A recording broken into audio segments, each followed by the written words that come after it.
kii nee na Yves Niang lan moo tax moo jóge ci mbalax bi dem ci world music bi non dinañ wax ni mbalax mi mosuma ci jóge te duma ci jóge ndax wax naa ko sànq sama biir wax dama tarbiyu dama mbapat. Yves Niang boo ko wayloo Seydina Mohamed mu way ko, soo ko wayloo làmb mu way ko, soo ko wayloo kasat mu way ko, soo ko wayloo taaxuraan mu way ko, boo ko wayloo simb mu way ko.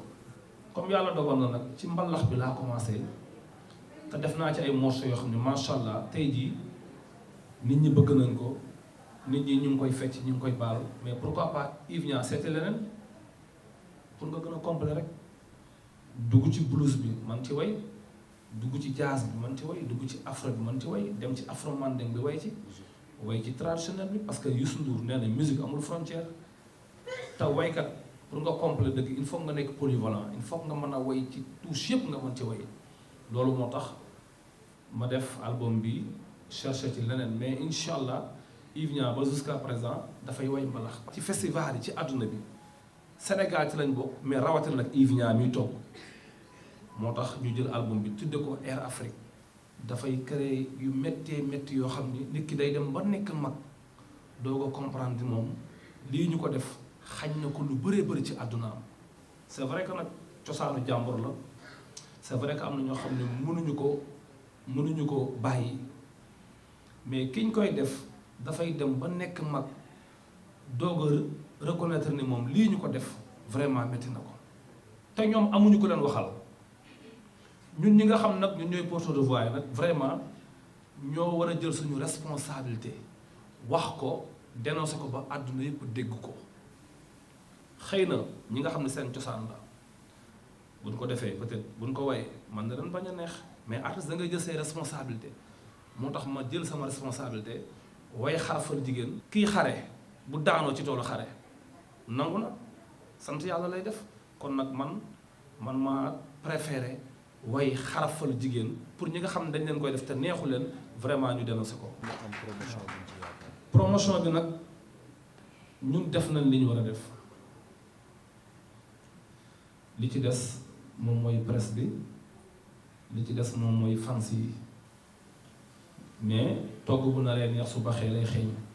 te yaakaar naa li na ci saal bi mën nañ wax ni mooy Sénégal, ndax nag am na fi ay nit yoo xam ni buñ jógee pour jàpp ci promotion bi dafay dem, te nag ñu ngi ciy liggéey, mais lépp loo gis dafa am yoon. promotion bi déjà waa RFI suba dinaa def ak ñoom émission bu rëy, te RFI ku ne xam na ni chaîne internationale la.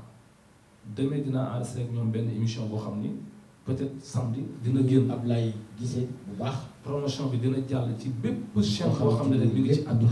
incha allah promotion bi dina fi dem, parce que bëgguñu ko def rek album boo xam ni day toog rek Sénégal ci 14 régions yi. c'est vrai que dinañ ko fa joxe parce que xëy na daawuñu dégg li ci Yves Niang, dinañ leen ko jox ba ñu kontaan, dinañ leen ko jox, dinañ leen ko jouer live, mais nag sur le plan international ak national incha allah promotion bi dina fa dox bu baax a baax. nañ xaar yàkkamtuñ ko nag, ndax lu mel ni boo ko liggéeyee dooñu rek damay bërëx rek dem mu dem ci 1 mois 2 mois, lii ñun àpp nañ ko ba 5 ans ba 6 ans. loolu incha allah dañ ko def. waaw jërëjëf merci. artistes yi nga xam ne nag ñoo participé ci album bi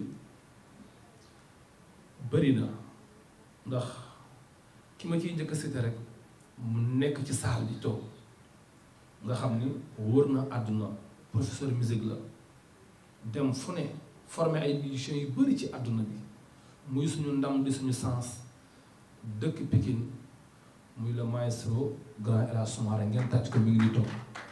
def na loolu ci musique, ma ne ko grand il faut nga ñëw. su weesoo loolu damay njëkk cité waa Africulture urbaine.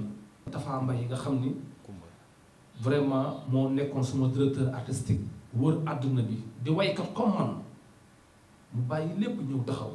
bala maa wax na ay invité naa yeneen artistes, ñoom laay wax Africulture urbaine ñoo ci liggéey, man du ma rus a wax dara. bi ñu liggéeyee ñun waa Africulture ba pare damay wax ñun waa Africulture, ndax Yves Niang mi ngi biir Africulture, kenn du ma fa dindi. waaw Yves Niang urbaine loo xam ne buñ la jàppalee ci benn côté rek ngay yem foyo ya daake neex na trop mais buñ ko valoriser jox ko Matador mu tëgg ko toj ko ban man ko jaay tubaab bi day neex. kon nag su ma jugee ci direction des arts damay wax ville de Pikine